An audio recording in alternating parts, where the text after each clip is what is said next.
Hello বন্ধুগণ, আসসালামু আলাইকুম। আজকে আবার একটা নতুন রেসিপি নিয়ে চলে আসছি। আজকে আমি বানাবো সরিষা দিয়ে বাটা মাছের রেসিপি। তার জন্য আমি এখানে বাটা মাছগুলোকে ভালো করে পেস্টগুলোকে ছাড়িয়ে নিয়েছি। দিয়ে দিলাম হলুদ, লবণ দিয়ে তেলে ভেজে নিচ্ছি ভালো করে। এই যে দেখুন, এগুলোকে ভালো করে আমি ভেজে নিচ্ছি। এভাবে করে আপনাদেরকে ভেজে নিতে হবে লাল লাল করে। দেখুন, এখানে সর্ষে বাটা নিয়ে নিয়েছি, আর এখানে নিয়েছি এলমন্ড, কাজু, কাঠবাদাম। আপনাদের কাছে কাঠবাদাম না থাকলে আপনারা দেবেন না। এই দেখুন, ওটা তৈরি করে নিয়েছি বাটা। দেখুন, মাছগুলো আমার এদিকে ভাজা হয়ে গেছে।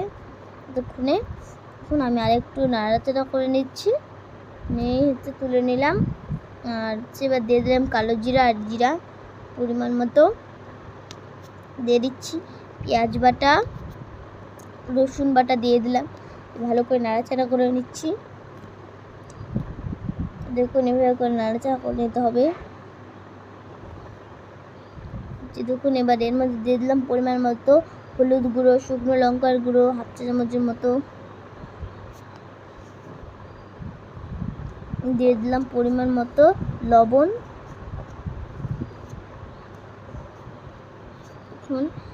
এবার দিয়ে দেবো টমেটো কুচি, দিয়ে দিচ্ছি টক দই, দিয়ে ভালো করে নাড়াচাড়া করে নিচ্ছি। দেখুন, নাড়াচাড়া করে নিচ্ছি। এখানে সরিষা বাটাটা আর যে এটা দিয়ে দিলাম। দেখুন, নাড়াচাড়া করে নিচ্ছি।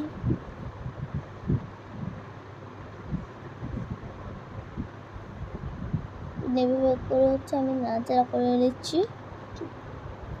এবার আরেকটু জল দিয়ে দিলাম, আবার জল দিয়ে দিচ্ছি। এবার ভাজা মাছগুলো দিয়ে দিলাম। এর কালারটা কিন্তু চেঞ্জ হবে না, এমনই থাকবে। এখন ভালো করে নাড়াচাড়া করেছি, মাছগুলো দিয়ে দিলাম। উপর থেকে একটু আমি ধনে পাতা দিয়ে দিলাম, দিয়ে দিচ্ছি একটু জিরার গুঁড়ো, আর দিয়ে দিলাম ধনের গুঁড়ো, ধনে পাতা গুঁড়ো। দেখুন, আমাদের রেসিপিটা কিন্তু একদমই রেডি হয়ে গেছে, আপনারা দেখতে পাচ্ছেন।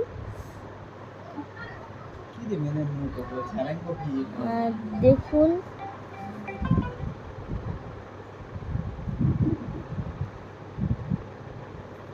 আমাদের রেসিপিটা তৈরি। বাই বাই, আসসালামু আলাইকুম। ভালো লাগলে লাইক